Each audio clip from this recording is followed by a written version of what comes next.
Welcome to the Subjective Professor podcast, where we reject coercion and hypocrisy. This is episode 58, and we're going to talk about Vivek Ramaswamy, Robert F. Kennedy Jr., and Javier Milei. Okay. And these are all presidential candidates, not all in the United States. And we're going to talk about it because it's election season, which is kind of a joke because it's always election season somewhere in the world, but especially in the United States, it's always election season. Whenever someone gets elected, they have to immediately start campaigning to be reelected. And so it's always election season. So it's a kind of a joke. But anyway, most politicians today, when they are up for reelection, the way they do it is that they promise to give stuff to people. And the way that they're able to keep this promise is they have to take from other people first, and then, take a whole lot of it, and then give a little bit of the leftovers, the crumbs, back to the people, right? So the reason why this is because the government itself doesn't produce anything. Politicians don't actually work, right? All they do is pretty much talk to people, make backroom deals, and then get paid while we have to pay for the rules and the systems, the bureaucracies, which ultimately do us more harm than good.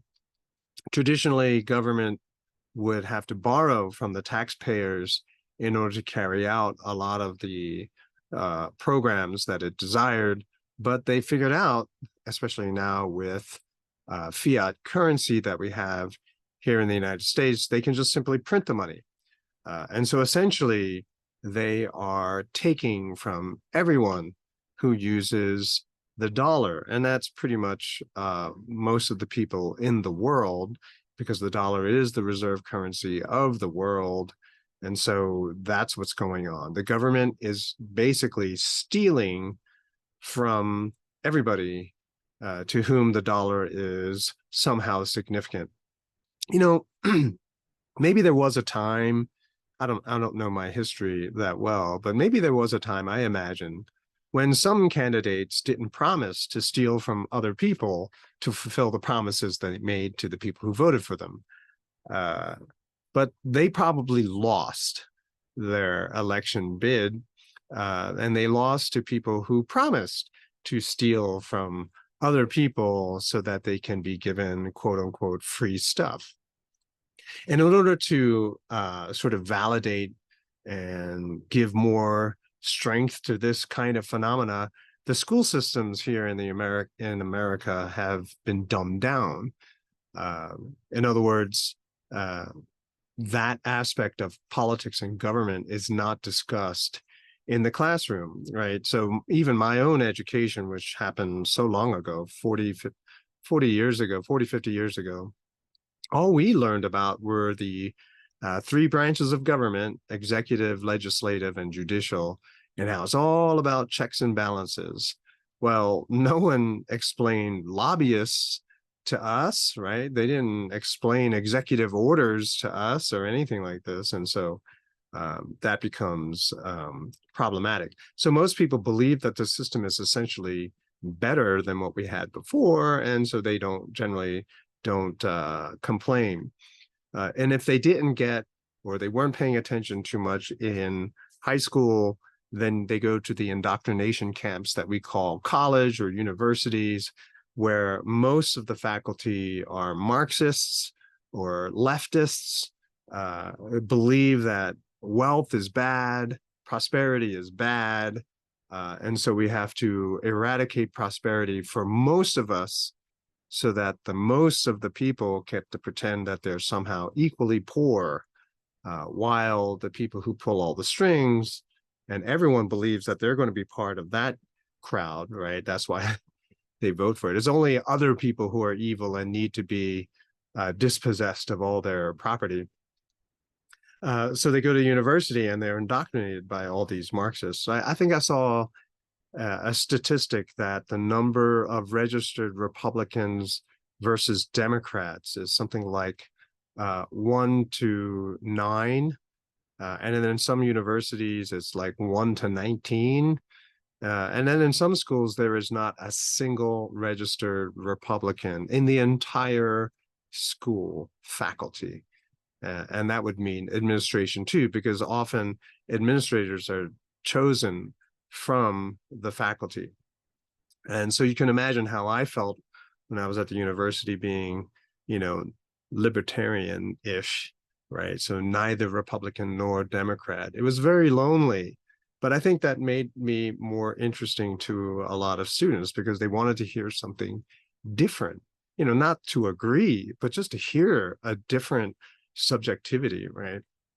But obviously my colleagues couldn't tolerate that because I didn't fit their idea of what diversity should be, right? Diversity means that you all say the same thing. So what we're going to talk about here is now that we know that this is what happens in the general society when it comes to voting. If you look at the candidates, most candidates today are what I call cliche candidates, or just a face of a movement, right? So there's a person, they're saying stuff, but all they're saying are, cliches and platitudes and, oh, things are going to be all right if you elect me. And then now you're beginning to see what I like to call the intelligent presidential candidate, the presidential candidate that has a mind, right? Ron Paul was the one who did it for me. I would laugh at pretty much every other candidate that I saw on TV. And when I heard Ron Paul in 2011, it blew my mind. I was like, how is this possible that a person like this who explains how the system works and why we have all of these problems? I mean, where did this guy come from? And so that's when I started plugging back into politics, right? So anything that happened prior to 2011, I really don't know a whole lot. And now I'm just kind of growing in that aspect. But anyway, I like to call them the thinking, intelligent presidential candidates. And so these candidates, they don't parrot or just simply repeat the conventional wisdom, all of the things that everyone was socialized to believe. And they are basically saying that life is a little bit more complicated than what these other candidates are trying to get you to think, right? So what's interesting is that these more intelligent presidential candidates are often labeled as far right. Even RFK Jr., Robert F. Kennedy, who is a Democrat, is being labeled as far right, which is funny, right? Because it shows how utterly useless left, right, these labels, left, far left. Actually, no one says far left and right and far right, how inadequate these labels are. And I told you before that a better way of looking at politicians is to divide them generally. And if you're going to divide them into two broad categories, one is authoritarian. They want to control your lives by promising you all kinds of free stuff. And then you have the other candidates who are pushing for more freedom, right? Less government control, smaller government, so that there's more freedom for the people. So why use a term like far right?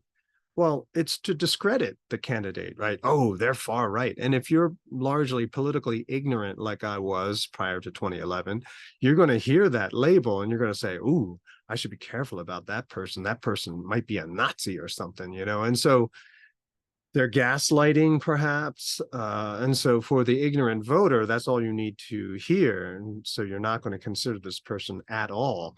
And if there's going to be a demonstration against that person making a speech, well, you're going to join because they're fascist, So this is the manipulation of perception using a lot of socialized knowledge and then verifying it through the corporate controlled media. But the left-right paradigm is reductionist, right? And we need more than that, right? And so a better dichotomy would be authoritarian. And there are lots of varieties of authoritarian, right? A lot of different kinds of ways that people are promising to control your lives, deprive you of your freedom. And then there's the other side where you have people who are asserting rolling back the government in different areas of life, right? So authoritarianism versus freedom. Another reason why I like these new batch of intelligent candidates is because they don't have cheat sheets. They're not just, memorizing lines that they were told that works good with the base. We researched it, and saying it this way will get more support as opposed to saying it that way. So basically catering to the lowest common denominator kind of thing. But these intelligent candidates, it's unscripted, right? They're speaking off the cuff, and it's because they're speaking from their knowledge, what they know, what they understand. And sometimes I've seen it with at least RFK Jr. and Vivek Ramaswamy, there's potential for growth, right? So there is no assumption that they know everything, although sometimes Ramaswamy sounds a little bit like that. But I've seen evidence that if he will get into a debate with someone, and if you can persuade him that there is a better way, then I think he would go along. In other words, those two candidates are open for growth, which you don't even think about with other candidates, right? Either they have the right position for this issue or they don't. And this whole obsession with do they have the right position for this issue, I think comes from the phenomena we see here in the United States, especially in junior high, senior high, elementary school, where students ask their teachers, is this going to be on the test, right? Tell me the right answer that I have to write when I see the question on the test, right? Like there can only be one answer, right? And so I just want to memorize the answer. I won't even understand what it means. I just want to get the grade and move on. And so that translates in the adult world as, does this person have the right answer? I'll ask them a question, and are they going to give me the answer that I've been taught to expect and to understand as the right answer? And so the intelligent candidate says, well, and things are a little bit more complicated. Whereas the face, right, that the puppet, and this puppet has strings being pulled by many different people, special interest groups, right? They're just memorizing and then reciting certain lines, sometimes very, very badly, especially in the case of Brandon, right? Joe Biden, that's code for Joe Biden. Anyway, depending on what he's holding in his hand, what the cue cards are saying, that's what he's going to say. And if he is having a bad day, he can't memorize anything, and he's too incompetent and uncoordinated to hold cards, then he just says no comment and then jumps on a helicopter and runs away. All right, so who is Javier Milei? Well, he's the libertarian candidate in Argentina. I know it's not the United States, but this story broke and a lot of people were talking about him. And I even got to listen to a couple of his speeches, obviously translated, subtitles, because I don't speak Spanish. Man, he's got a lot of fire, man. He's passionate. And I guess, I don't know, stereotypically speaking, maybe you can have political speeches that have that much fire. But Argentina used to be a very wealthy, prosperous nation. Now they have 109% inflation. Things are just really bad. And some of the things that I've read, if you can get past the far right label, he's anarcho-capitalist, right? Which is what I am as well. And he won a primary. And if you listen to the interviews that he gives, he's explaining economic theory, right? And one of the best things that he was saying was that if he gets elected, he's going to abolish the central bank, which is just incredible. Like, in other words, he's not saying, oh, I'll make sure you have enough food. Oh, I'll give you free money. He's not catering to this very low brow understanding of voting and politics, right? And it seems that a lot of people are getting tired of the traditional parties, political parties, which keep promising the same things, and life just gets worse. right? It's almost like the other candidates are lying, right? Which of course they are, which is why it's kind of funny when they're going after Trump for lying. Like, what? All of you lie. It's just kind of funny. So young people are gravitating towards him, I think, because they want to have hope. They want to have a better life. Older generations see him as a threat because they're probably used to being poor, used to living in, just crappy situations. This is what life is all about. But it's the young people who want something better. And so they're gravitating to him. So there's a lot of energy there. And it's kind of exciting to see. But all three candidates are showing people that the institutions which were advertised as agencies to protect them are actually their enemy. At least they're not on their side. That's not to say that people who work for some of the people who work for these institutions, it's not to say that they're all bad. I mean, there are some people, I'm pretty sure, who believe in the system, who think that they're trying to help people, but the system itself is just preventing them from actually having any kind of positive effect that way. But yeah, so these three candidates are explaining problems, why we have the problems. And so the solution is not to promise you more free stuff, but rather to return to the people agency, freedom, right? The freedom to be able to make the choice that works best for them. At least that's the way I understand it from the few speeches that I've heard. Central banks, right? So Javier Milei, one of the things he focuses on is central banks. He says the central bank is the means by which governments cheat. And we already talked about it just now. This is the way that politicians steal from everybody through inflation. And just to give you an idea of what I mean, in the United States, I think I might have said this before, but in case you forgot, in 1970, while in the United States was still on a kind of gold standard, right, $35 per ounce of gold, the average middle class salary income per year was $9,800. So in 1970, a middle class family was making less than $10,000 per year. Now, that was gold standard days, right? And so that would have been a certain number of ounces of gold at $35 an ounce. I won't do the math right now. But if you were to look at the gold price today, which is like, we'll call it $1,900 in 2020, because I don't know what it is now, right? So, or actually it's still around there. So in today, if you wanted to live a middle class life the way that people were living in 1970, you have to be making $400,000, right? $400,000. I don't know anyone who makes $400,000, okay? And so basically, more people in the United States are living below the poverty line than was in 1970. And people don't realize it because a lot of the technology has improved. But if you look at the quality of the materials, right? Even if you look at building construction from before 1970, I mean, they made buildings out of stone and whatever. And yeah, you can say practicality and whatever, but you can't make it today because it's too expensive. That's the point I'm trying to make, okay?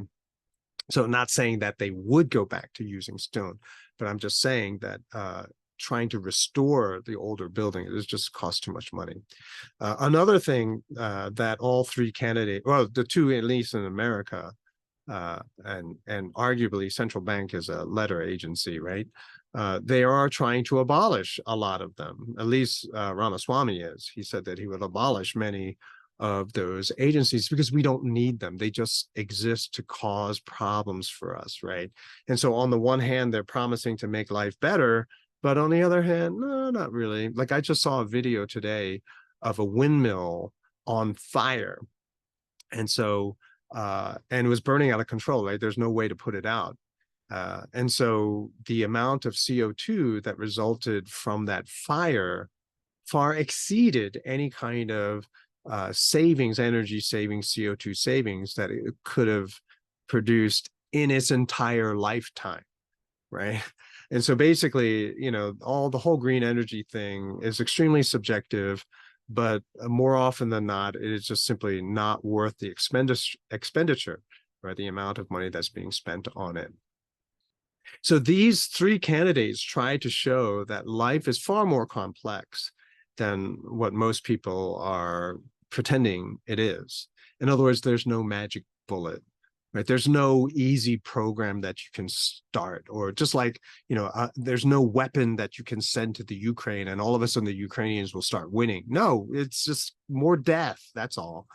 And I saw all those videos too. The United States focused on terrorism, fighting terror, while the Russians were focused more on modernizing their technology. And so basically NATO, the West, all of their weapons, their strategies, everything is inferior to Russia. I talked about that before in another episode, but I thought I'd bring that up. I saw a video. Anyway, so because there is no magic bullet, the real solution is to return the power of choice back to us, right? So it's the government that's the actual source of a lot of these problems that people are wrestling with, like poverty, racism, all of these things, right? And we've talked about it before. Where does racism come from? Well, we're all racists, but it's when we legislate morality that we codify subjective racism, okay? And so you can go back and maybe I'll talk about it again in different ways in the coming days. But anyway, but what do people really want? They want to be able to make lots of costly mistakes and then not have to pay for them, right? They can live out their fantasy, I guess, of being a furry, being an animal, right? To identify as an animal and have other people pay for those life choices. And then if things start to go wrong in their life, it's not their fault, right? It's not their fault. It's the system. The system is discriminatory. And so they get to force the cost of their bad choices in life onto other people. They get to blame other people, right? And so obviously government is the source of a lot of these problems, but people who are going through hard times in their life, they're educated to say it's not their fault, it's someone else, right? And these days, white supremacy seems to be the go-to receiver of a lot of the hate, the source of all the problems that other people have. And what I think is really hilarious is that the people who propagate that and push it the most are white people. So it's just kind of interesting. So a lot of people in the United States who believe the socialization are living in a small box. They want a candidate who's going to promise to solve all the problems as if they can. So in reality, it's just all a manipulation of perception. People in the United States might still desire it here, but in other countries like Argentina, they're over it. They enough, right? And remember Say's law. We talked about Say's law. You have to make something first in order to start trading with other people and therefore generating wealth. Someone's got to work. And here in the United States, more and more people saying it's racist to work. So where does all the stuff come from? From the poor countries, the third world countries all over the world, like a lot of the African countries. And so a lot of those countries are sick and tired of it, which is why they're jumping onto the BRICS currency system, right? The BRICS, which stands for Brazil, Russia, India, China, South Africa, right? Because they want to get out from under the dollar and dollar oppression. So people are doing the things that they're doing here in the United States because they're forcing everyone else in the world to pay for it. And this is bad. It's very, very bad. So some people believe that we have to go through, I'm one of them, believe that we have to go through a lot of pain with no recourse to shake us out of our box, out of our stupor, out of our sleep, to realize that what people have been telling us is simply wrong, that what we need is freedom. But as long as we have a central bank here in the United States, as long as we have an organization that's just simply printing all this currency and then giving it to people, and people think that it has value, people won't wake up, right? Because they say, oh, I still have money, right? So Javier Milei in Argentina has got it right, and so he's trying to abolish the Fed. So the question is, how much longer do we have to wait here in the United States? How much more confusion do we have to endure before people realize that the government, all of its institutions, its bureaucracies, particularly the Federal Reserve, which funds all of this stuff, how much longer do we have to wait before more people wake up and realize that that is the source of the problem? I hope not that much longer. I will talk to you in the next episode.